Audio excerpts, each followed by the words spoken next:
Hey guys, welcome back to my channel. Hope you're having a wonderful week wherever you are. So this video is number 3 in my Be Equipped series, which is where I basically share with you guys practical tips and advice on how to grow in your daily walk with Christ. So in this video, I'm going to be sharing with you 4 tips on how you can improve the effectiveness of your quiet time with the Lord. So before we get into the 4 tips, I want to just touch on a bit of perspective. So I have a question to ask you, and I'd just like you to think about it for a while, however long it takes you really, is when you come to the Lord in your quiet time, who do you see him as?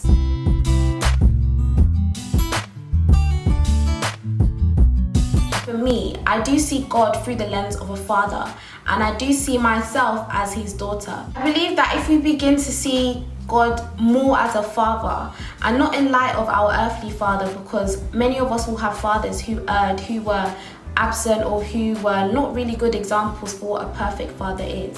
But if we see God through the lens of a father, the perfect father who can do no wrong, who is constantly loving us, then it will change the perspective of ourselves, and it will also change the way in which we approach our quiet time with. The first tip I have for you is to give the Father time. Give the Father time. So we live in such a fast-paced world whereby time is money, as people say. Time is money, and it's something that we are constantly striving to keep and we are constantly striving to attain. But we need to remember that we have to set out time for the Father. And I know it's hard, especially when you've got assignments and you've got deadlines the next day, or you've got an exam the next day. It can become hard, and I think it's a battle that we must continue to struggle for, that regardless we will give God the time that he deserves. The thing that I think is so important and something that we should remember is that the time we have is given to us by God. And so we are to be good stewards of our time and direct our time in the right resources, direct our time in things that are going to grow us spiritually and are going to help us to prosper, help us to improve in different areas in our lives. And when you begin to direct your time in the right places, you begin to see fruits, you begin to see growth. So this is something that I know for some people will have to build up. It may start with 5 minutes, it may start with 10, but you should always be striving to give God more of your time, give God more of your day, because the more you allow God to consume you, the more you begin to reflect him. Another thing on the topic of time is consistency. So as much as it's important to give God our time, it's important to be consistent with that time. So I think it's better for you to be able to commit an hour a day to the Lord than to commit 2 hours on one day and then for the rest of the week you're sort of slacking 15 minutes here and there. Try and be consistent with the timing you allocate and try and build up from there as much as you can. Second tip to be more effective in your quiet time with God is to give the Father space.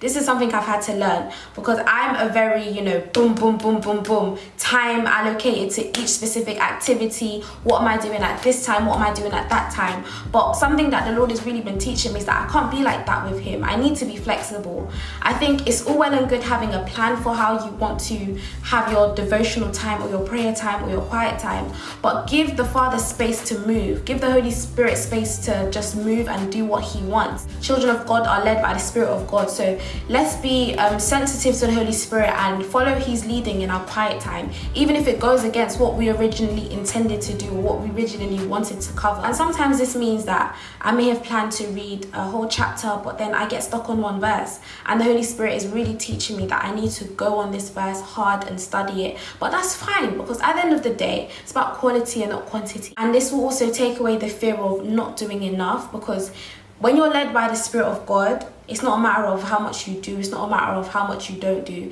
It's a matter of obedience and trusting in the Holy Spirit that he knows exactly what you need to study at that particular moment in time. So the third tip I will give you is to give the Father the best of you. I've had times whereby, I've set time apart in my day for the Lord.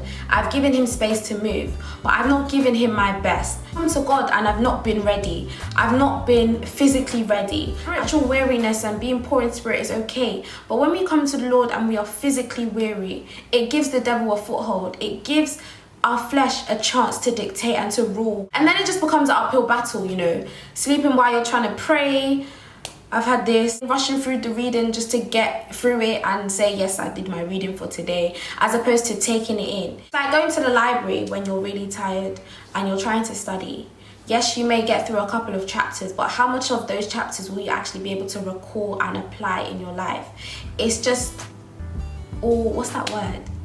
futile. That's the word. It's futile. It is futile when you come to the Lord and you're tired. When you come to the Lord and you're literally physically drained, because you won't be able to receive. You won't be able to take in. My tip for you on this would be to know yourself. You know when you're most alert, you know when your body is most functioning and when your brain is most ready to receive information. This may be in the morning, this may be in the evening, this may be at lunchtime, but set that time aside, or set some of that time aside for your quiet time with the Lord. The last tip is to give God 100% of you. Give God all of you. When you tune into God, tune out of the world completely and focus completely on Him. One thing that I've learned from Jesus Christ is that He's shown us repeatedly the need for solitude. There are many times recorded in scriptures where Jesus would just peel away from His disciples, His closest friends, and just go up to the mountains to pray, or He would send them away so that He can go and pray. And this is because I believe He realized the importance of spending that alone time to pray and commune with the Father. And I think to be effective in your quiet time, it needs to just be you and God, like just you and God. And that means cutting out all of the distractions. So for me, earlier on this year, when I would have my quiet time with the Lord, I would play gospel music in the background.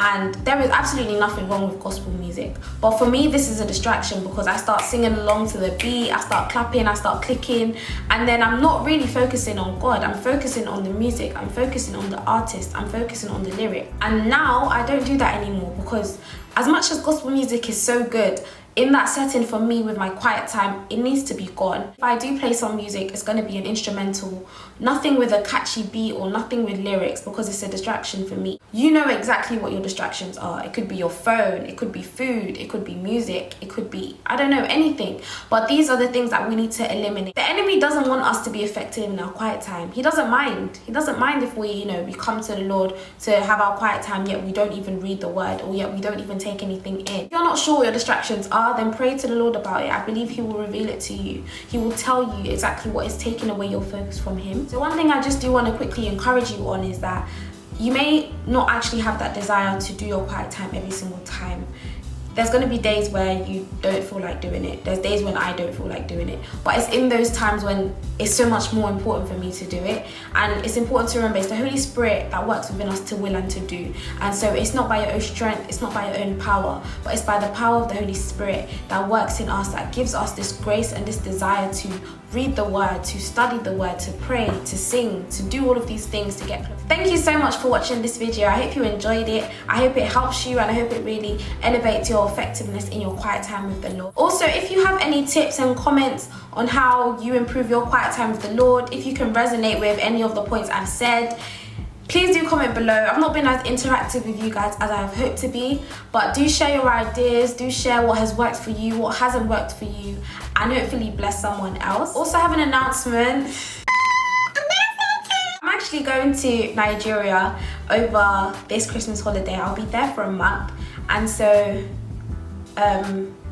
my next couple of videos will probably be more vlogging and stuff like that, but in the new year I will get back to this. Thank you guys for watching this video, and I will see you in my next one. Bye.